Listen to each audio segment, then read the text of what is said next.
Man, what is happening, my YouTube family? Of course, it is your boy B New. I'm coming at you on this Thursday. And first and foremost, as always, want to send out positive vibrations and blessings to anybody who could be listening. Now, with all that being said, we all know that the Los Angeles Lakers were back in action on yesterday, starting the first game of this 5-game road trip because they just finished up a 5-game homestand. And we know what happened a couple of nights ago when the Lakers lost to the Chicago Bulls at home. So they were looking to get some payback. And it's crazy because now the Lakers are going on this 5-game road trip. They're going against all teams who have beaten them recently. So LeBron James and Anthony Davis has called this the Get Back Tour. And that's what the Lakers were trying to do on yesterday, was get some payback against Chicago. And they did. And before I even get into the details, I just have to say it was so funny that in the latter portions of the game, as we all know by now, the Lakers prevailed. And just like I said that they would, they went out and really won the game easily, as they should have. And I said on Sunday that early start was not the best for the Lakers. Those early starts, they never tend to play well. LeBron James was playing in his first game back, hadn't even been practicing with the team, and just to come out there and do that. And of course, a lot of smooth brain people wanted to blame the loss on LeBron James and say this and that, when actually he was a plus on the floor last game. But this game, he had a phenomenal game, and we're going to get into that in just a minute as far as the starters and how they all played. And, of course, I do have some problems with some of the ways that Darvin Ham was doing the rotations on yesterday, allowing the Chicago Bulls to get back in the game. But that's something we'll talk about in just a minute. But going back to what I was saying with the Austin Reeves thing, of course, hitting a shot in the latter portion of the game over Pat Bev, and then giving him the too small sign was hilarious, just because Pat Bev had did it to LeBron, and LeBron, I don't think, took too kindly to it. And if you can, try to get on social media and you can see LeBron, chirping at Pat Bev throughout the game. And when he was over, talking to the whole Bull bench, and he was just pointing at them one by one and just saying whatever he was saying, but they was all just kind of looking off into space. And Pat Bev, who had so much to say, wouldn't even give LeBron eye contact at this point. And maybe LeBron was saying, you a fork, you a fork, you a fork, and you a spoon. Who knows what he was saying to him?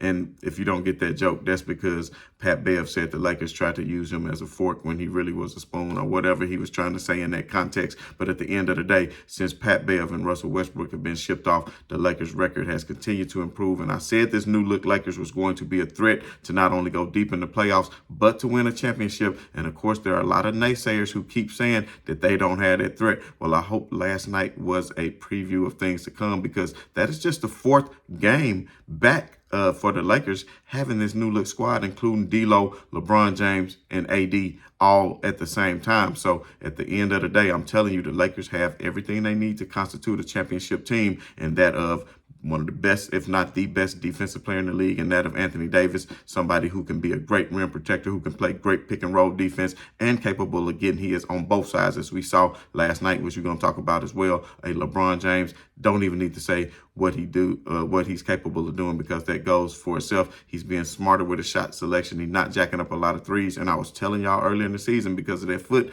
I think he was taking a lot more threes than what he's normally accustomed to taking, because he just didn't really have that push off to get to the rim. But now, as you can see that he's been healed, you can see he has that first step back. He's easily getting around defenders. And of course, on last night, man, they really had to double team LeBron James in the early portions of the game. And by double teaming LeBron James, he was able to, of course, get the ball out of his hands, because that's the last person you want to double team, because he knows exactly who to go to. But what was great about it is the players cannot move quicker than the ball. So as they double team, the Lakers swung the ball around the horn and not only got that open shot, they turned down a good shot for a better shot, and turned down a better shot for the best shot. You understand what I'm saying? So it was almost like a hockey assist for LeBron James, as he was getting the ball out of his hand, swinging it over to Austin Reeves, who swing it over to D'Lo, who in turn was swinging over to Vanderbilt. And lo and behold, Vanderbilt came to life from 3-point range last night, because he was so wide open. He hadn't really been getting those wide open looks previously, until now that LeBron James is back. So hopefully those can start to fall for him. And if they do, woe be to the competition, because I'm telling you what, the Lakers are here and they are for real. And if you look at that starting lineup last night, of course, the Lakers won the game 121-110. And do you know what the starters scored? combined, 107 points. And you got to think, Vanderbilt only had 8, so 99 of those points were scored by AD, LeBron, Austin Reeves, and D'Angelo Russell. And D'Angelo Russell and Austin Reeves as a backcourt was like 16 out of 20 from the field, shooting a very high percentage and playing very well off each other. And if you notice in the presser, Austin Reeves alluded to that him and D'Lo have become good friends. They've golfed together on an occasion. They talk about basketball. They're both very unselfish players, with very high IQ players who know how to make the right basketball plays. And when you're talking about an NBA championship team, you need a good backcourt. And that is exactly what the Lakers have now, because D'Lo is capable of getting others involved. He's capable of being a spot-up shooter. He's capable of being a pull-up shooter. He's capable of getting downhill and getting to the basket, and all of these things. So is Austin Reeves capable of doing as far as getting to the basket, getting others involved, and hitting his three. And both are reliable free throw shooters. So that constitutes a good backcourt. And then, of course, you have a Vanderbilt, that guy who going to go out and do all the dirty work, guard the other team best player, take some of that load off of LeBron James and Anthony Davis. And now you have longer guys who can really give other offenses problems by giving them length. And even LeBron alluded to after the game that even D'Lo is taken for granted in the length that he provides on the defensive end.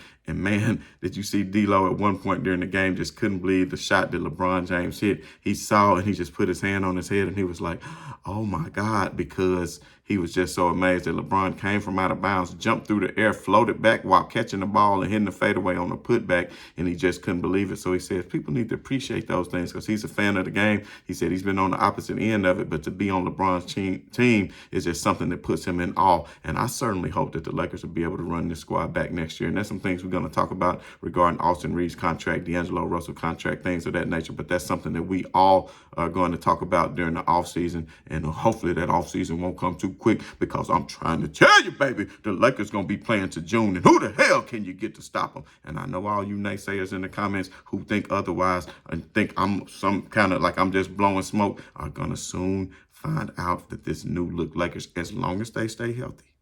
And you got to realize when D'Lo first came, he got injured. Mo Bamba's been injured. The Lakers was lacking centers on a few games. They didn't even really have a center, especially when they set AD against Houston, which was a dumb move. They should have let him play back-to-back. They said he's going to play back-to-back at the end of the season, depending on what they're playing for. But the thing about it is, it's looking more and more like the Lakers are going to have to play number 2 seeded Memphis, who I thought would be their roughest matchup, to be honest, because of the way Memphis is playing. But the way the Clippers handed them a loss last night, who knows? The Clippers are looking nice too. The Western Conference is deep, but I'm not afraid of anybody as long as you have a healthy LeBron James and a healthy Anthony Davis. So going back to what I said about those 99 points, LeBron James, 25 points, 7 rebounds, 4 assists, and probably would have had a lot more assists too, but he didn't, just because those were hockey assists, because when he was getting out his hand, they were making the extra pass. But at the end of the day, he was 10 out of 19.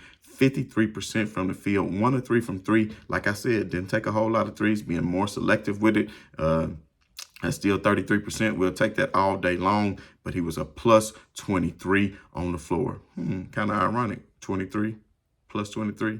Goat James, 23. Yeah, get it. Don't get it twisted. Anthony Davis, hey, big AD, man, came up. I told y'all in the last show that the Lakers would come back, and when AD goes to Chicago, it was going to be a different story when he got on his home floor. It was an evening game, not an early start for the Lakers. Not that I'm making any excuses, but D'Lo was back. Of course, you know, I don't know, DeRozan, I don't know what it is when he come to LA. He lighted up, but not so much on yesterday. Of course, Vanderbilt didn't get himself into foul trouble, which played into it. But of course, Anthony Davis, 38 points, 10 rebounds, big double-double on him.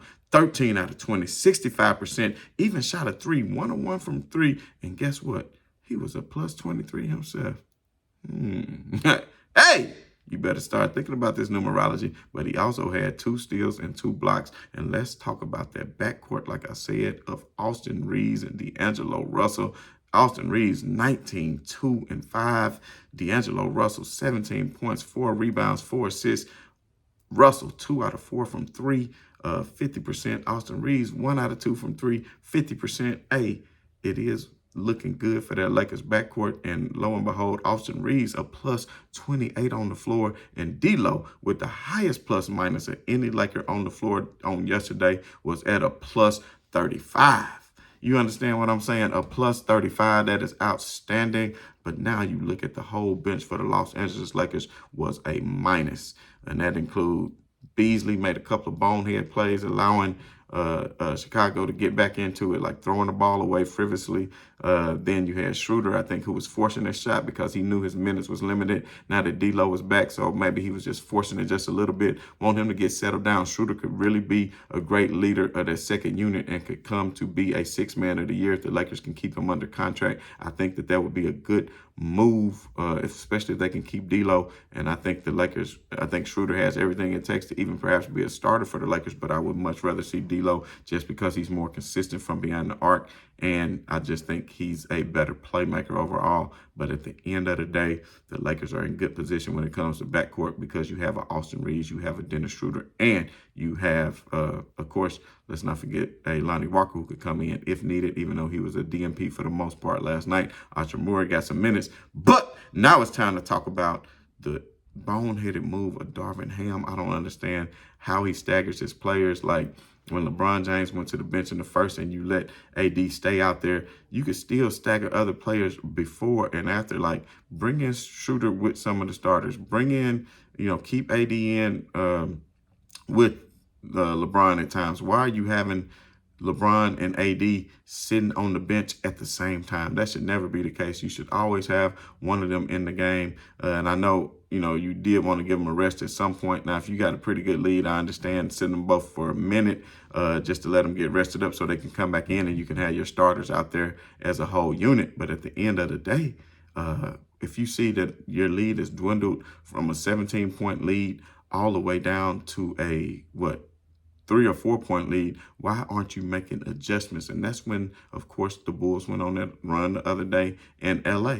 But of course, this time the Lakers were able to reestablish the lead. Of course, once the starters came back in the third quarter, the Lakers made separation again because, quite frankly, it's just a better squad, the starting lineup. So if you can keep the starting lineup out there as much as possible, but how about this?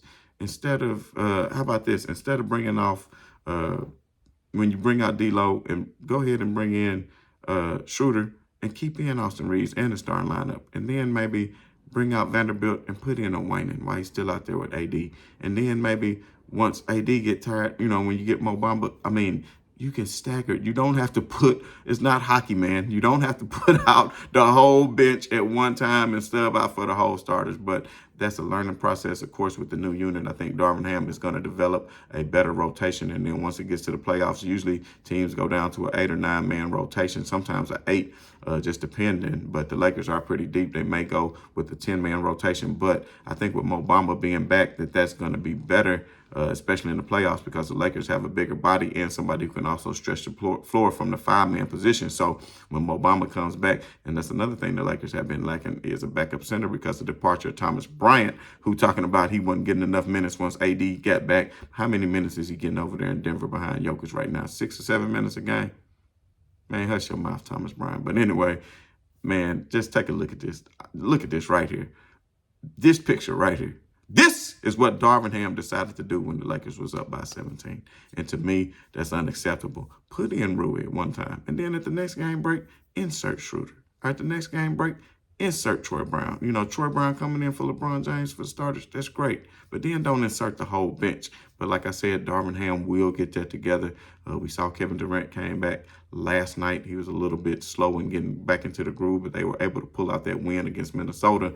OKC, crazy enough, OKC sat up there and somehow won the game against Detroit with 1 second left on the clock, and I just couldn't believe that because I was like, dang, OKC, what's really going on? They really need to lose that game, but of course, Minnesota did lose, and the Lakers play Minnesota on Friday night in a pivotal game. Whoever wins that game will be the 7th seed, but like I said, the way it works out, if the Lakers don't get that 6th seed, then they more than likely are going to have to play Memphis because, think about it, Clippers beat Memphis last night. I thought they would lose. I thought they're going to lose the next game to Memphis. But Westbrook had a hell of a game. He talked a lot of trash to Dylan Brooks along the way. But at the end of the day, The Clippers still could go on and lose some of those games. If you look at the Clippers schedule for the next few games, then you see they got the Grizzlies tomorrow night. Then they got the Pelicans. That'll be a rough game. Then they got the Lakers. Trailblazers should be an easy game. Dame Dollar's been shut down for the year. And then they finish off with the Suns. So the Clippers could potentially lose 4 out of those, maybe at least 3 out of those 5 games. I say they could possibly lose to the Grizzlies when Grizzlies get payback, or they can just go back and reestablish the dominance that they did. I noticed that he started Terrence Mann and Bones Highland getting more minutes. That is going to be better for the Clippers since Paul George went out. But without Paul George, I just don't think the Clippers are going to have enough firepower to beat the Los Angeles Lakers the way they playing. And we're going to see about that win on April the 9th. On April the 5th, when next week, when the Lakers and the Clippers face off. But Clippers could lose against the Pelicans. The Pelicans, they are fighting for that spot. The Lakers are fighting for that spot. The Grizzlies, they're going to always be formidable. The Suns, depending on what they do the last game of the year when they play the Clippers, if they've already locked in, they may not risk playing Kevin Durant at all for that last game. So who knows what everybody will be fighting for positioning on that last game. Maybe it's a game that the Clippers or the Suns absolutely need to win to stay in seeding. Because speaking of the Phoenix Suns, if you look at the Phoenix Suns, they got tomorrow at the Nuggets. That's a game they could lose. Then they at the Thunder. That's a game they could lose because Thunder is really trying to get after it. Then they got an easier game against the Spurs, but then they got the Nuggets again. Then they got the Lakers again, which we hope to see Kevin Durant and LeBron James face off for the first time in quite some time. And then, of course, we have them finishing off at the Clippers. So the Suns could easily lose, 4 of those games, it could fall off. The Lakers just need to continue to control what they control and win the rest of the games that they can win, especially against this game against Minnesota coming up. And Mike Conley, man, really got them looking good. I don't think Mike Conley is getting enough credit right now as far as being the perfect fit for Minnesota and what they try to do. And, of course, Karl Anthony Towns being back, Anthony Edwards being back, Rudy Gobert playing at a decent high level as far as on the defensive end. The Wolves have won like 5 or 6 in a row before losing on yesterday. But if the Phoenix Suns can handle them, then damn it, so can the Lakers handle them tomorrow night, 7 o'clock Central. But then the Wolves got the Blazers, which should be easy. Then they got at the Nets. Probably be easy too. I won't say too easy because nothing in the NBA is easy. But then they at the Spurs and then finish with the Pelicans. So out of all the teams we just named, I think Minnesota actually has the easiest schedule of all of them. But I'm not sure if they can actually finish in the top 6. Maybe they can, just depending on what the Blazers do. On what the Golden State does. But at the end of the day, like I said, the Lakers can only worry about what they can worry about. And if the Lakers can just go undefeated and win the last 6 games, then they maybe could pull off the 5th or 6th seed, just depending on what the rest of these teams do. So at the end of the day, the Lakers got to do what they got to do. And y'all already know what time it is, baby. So as always, if you haven't done so already, hit that like, hit that share, hit that subscribe. And as always, this is your boy B New. I'm saying right on to the real. Much love to the haters. We're going to be back tomorrow post-game, pre-game for the Lakers matchup against Minnesota. Let's go.